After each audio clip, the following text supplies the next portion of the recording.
بسم اللہ الرحمن الرحیم۔ السلام علیکم۔ صلح رحمی کے فوائد۔ ہمارے آقا حضور اکرم صلی اللہ علیہ وآلہ وسلم نے فرمایا ہے کہ صلح رحمی سے محبت بڑھتی ہے، مال بڑھتا ہے، عمر بڑھتی ہے، رزق میں کشادگی ہوتی ہے، آدمی بری موت نہیں مرتا، اس کی مصیبتیں اور آفتیں ٹلتی رہتی ہے، ملک کی آبادی اور سرسبزی بڑھتی ہے، گناہ معاف کیے جاتے ہیں، نیکیاں قبول کی جاتی ہے، جنت میں جانے کا استحقاق حاصل ہوتا ہے۔ صلح رحمی کرنے والے سے اللہ اپنا رشتہ جوڑتا ہے۔ جس قوم میں صلح رحمی کرنے والے ہوتے ہیں اس قوم پر اللہ کی رحمت نازل ہوتی ہے۔ رسول اللہ صلی اللہ علیہ وآلہ وسلم نے ارشاد فرمایا ہے کہ تم اپنے نسبوں کو سیکھو تاکہ اپنے رشتہ داروں کو پہچان کر ان سے صلح رحمی کر سکو۔ فرمایا کہ صلح رحمی کرنے سے محبت بڑھتی ہے، مال بڑھتا ہے اور موت کا وقت پیچھے ہٹ جاتا ہے، یعنی عمر میں برکت ہوتی ہے۔ جو شخص یہ چاہتا ہے کہ اس کے رزق میں کشادگی ہو اور اس کی عمر بڑھ جائے تو اس کو چاہیے کہ وہ اپنے رشتہ داروں سے صلح رحمی کرے۔ بخاری و مسلم۔ جو چاہتا ہے کہ اس کی عمر بڑھے اور اس کے رزق میں کشادگی ہو اور وہ بری موت نہ مرے تو اس کو لازم ہے کہ وہ اللہ سے ڈرتا رہے اور اپنے رشتے ناطے والوں سے سلوک کرتا رہے۔ جو شخص صدقہ دیتا رہتا ہے اور اپنے رشتے ناطے والوں سے سلوک کرتا رہتا ہے اس کی عمر کو اللہ دراز کرتا ہے اور اس کو بری طرح مرنے سے بچاتا ہے اور اس کی مصیبتیں اور آفتوں کو دور کرتا رہتا ہے۔ رحم خدا کی رحمت کی ایک شاخ ہے۔ اس سے اللہ نے فرما دیا ہے کہ جو تجھ سے رشتہ جوڑ لے گا اس سے میں بھی رشتہ ملاؤں گا اور جو تیرے رشتہ کو توڑ دے گا اس کے رشتے کو میں بھی توڑ دوں گا۔ بخاری شریف۔ فرمایا کہ اللہ کی رحمت اس قوم پر نازل نہیں ہوتی جس میں ایسا شخص موجود ہو جو اپنے رشتے ناتوں کو توڑتا ہو۔ بغاوت اور قطع رحمی سے بڑھ کر کوئی گناہ اس کا مستوجب نہیں کہ اس کی سزا دنیا ہی میں فوراً دی جائے اور آخرت میں بھی اس پر عذاب ہو۔ فرمایا کہ جنت میں وہ شخص گھسنے نہ پائے گا جو اپنے رشتے ناتوں کو توڑتا ہو۔ ہمارے حضرت اللہ کے رسول صلی اللہ علیہ وآلہ وسلم کہیں تشریف لے جا رہے تھے۔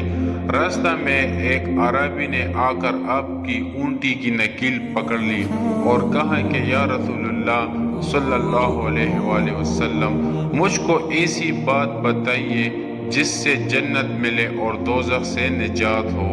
آپ صلی اللہ علیہ وآلہ وسلم نے فرمایا کہ تو ایک اللہ کی عبادت کر اور اس کے ساتھ کسی کو شریک مت کر، نماز پڑھ، زکوٰۃ دے اور اپنے رشتے ناطے والوں سے اچھا سلوک کرتا رہے۔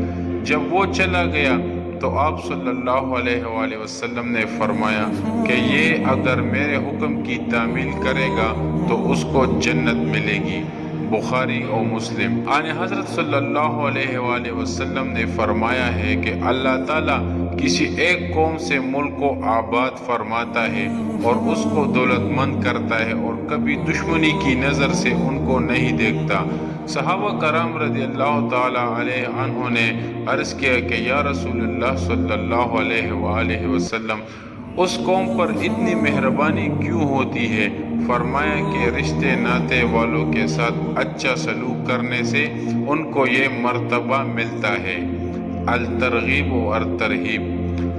فرمایا جو شخص نرم مزاج ہوتا ہے اس کو دنیا اور آخرت کی خوبیاں ملتی ہے اور اپنے رشتے ناطے والوں سے اچھا سلوک کرنے اور پڑوسیوں سے میل جول رکھنے اور عام طور پر لوگوں سے خوش خلقی برتنے سے ملک سرسبز اور آباد ہوتے ہیں اور ایسا کرنے والوں کی عمریں بڑھتی ہے۔ ایک شخص نے آ کر عرض کیا یا رسول اللہ صلی اللہ علیہ وآلہ وسلم، مجھ سے ایک بڑا گناہ ہو گیا ہے، میری توبہ کیوں کر قبول نہیں ہو سکتی؟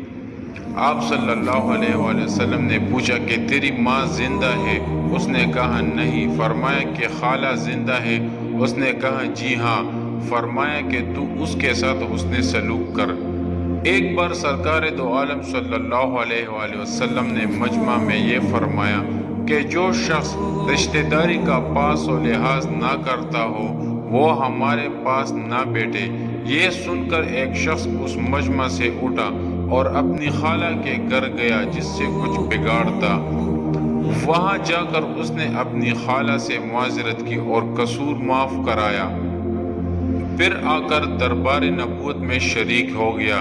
جب وہ واپس آ گیا تو سرکار دو عالم صلی اللہ علیہ وآلہ وسلم نے فرمایا کہ اس قوم پر اللہ کی رحمت نازل نہیں ہوتی جس میں ایسا شخص موجود ہو جو اپنے رشتہ داروں سے بگاڑ رکھتا ہو۔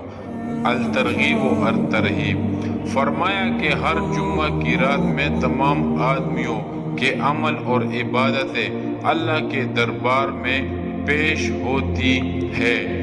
جو شخص اپنے رشتہ داروں سے بدسلوکی کرتا ہے اس کا کوئی عمل قبول نہیں ہوتا۔